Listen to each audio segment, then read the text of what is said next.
लगे मोगरा प्लांट की ग्रोथ अचानक रुक गई है, पत्तियां मुड़ रही हैं, पत्तियों के किनारे पर पीलापन है, नई पत्तियां मुरझा रही हैं, कलियां नहीं बन रही हैं या एक दो फूल खिल रहे हैं, फूलों का साइज छोटा आ रहा है, तो 1 कप फ्री का कैल्शियम जड़ों में डालते ही पौधे की सारी समस्याएं दूर होंगी।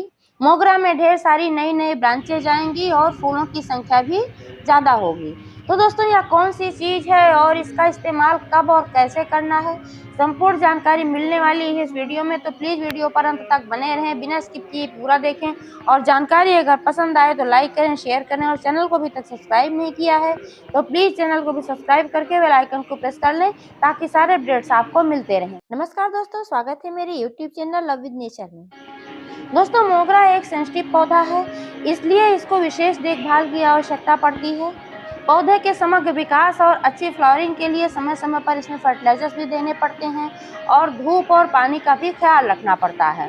मोगरा पर अक्सर कीटों का भी अटैक होता रहता है, तो इसलिए कीटों से भी इसकी रक्षा करनी पड़ती है। मोगरा सन लविंग प्लांट है, इसलिए मोगरा के पौधे को कम से कम 5 से 6 घंटे की धूप आवश्यक होती है। मिट्टी में नमी बनाकर रखें, मिट्टी को बिल्कुल भी ड्राई होने से बचाएं। 15 से 20 दिनों में मिट्टी की गुड़ाई करते रहें और गमले में खरपतवार न उगने दें। मोगरा में एनपीके का इस्तेमाल करते समय इस बात का ध्यान रखें कि इसका रेशियो 3:6:6 होना चाहिए, यानी कि नाइट्रोजन की मात्रा कम और पोटेशियम और फास्फोरस की मात्रा ज़्यादा होनी चाहिए।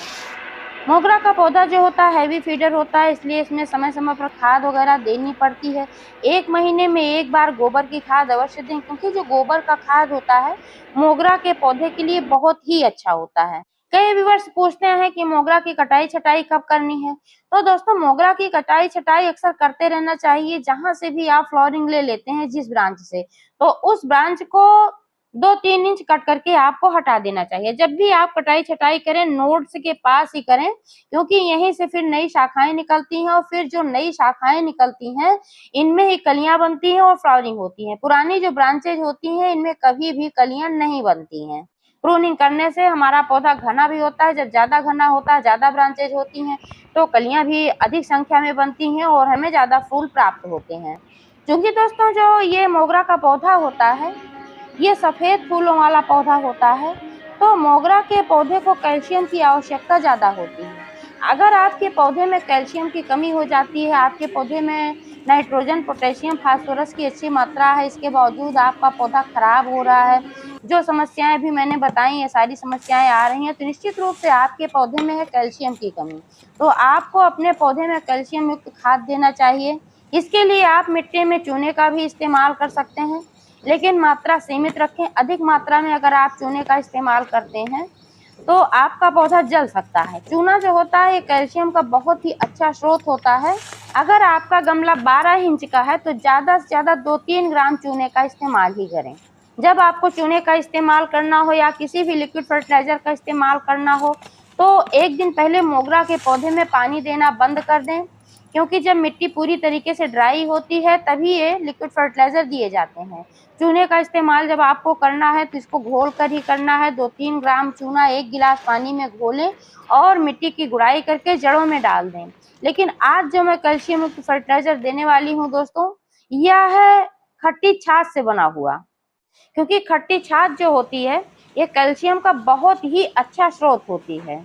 और आपके घर में दही वगैरह आती है तो थोड़ी बहुत बचती है, आप फेंक देते हैं, या इस तरीके से जैसे आप यहाँ देख पा रहे हैं, मैंने यहाँ टिफिन में दही रखा हुआ था और थोड़ी सी दही इसमें बची हुई है, ज्यादा से ज्यादा आधा चम्मच दही है और इसमें जो ये बर्तन है इसमें लगा हुआ है।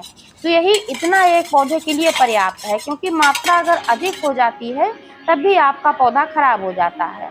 खट्टी छाछ जब भी इस्तेमाल करें मात्रा का विशेष ध्यान रखें, बहुत ज़्यादा नहीं इस्तेमाल करना है, डाइल्यूट करके ही इस्तेमाल करना है। डायरेक्ट आपको दही नहीं डालनी है। तो जो आप देख पा रहे हैं इतना सा इसमें लगा हुआ है और हल्का सा इसमें है, इसमें 1 कप मैं इसमें तैयार करूँगी। यहाँ पर आप देख पा रहे हैं कि 1 कप मैंने पानी लेकर के रखा हुआ है और ये जो पानी है इसी टिफिन में डाल देना है और ठीक तरीके से इसको घोल लेना है। और ठीक तरीके से घोलने के बाद अभी 1 कप फर्टिलाइजर तैयार हो गया है। मिट्टी की गुड़ाई करके मिट्टी को लूज करना है और जड़ों में डाल देना है।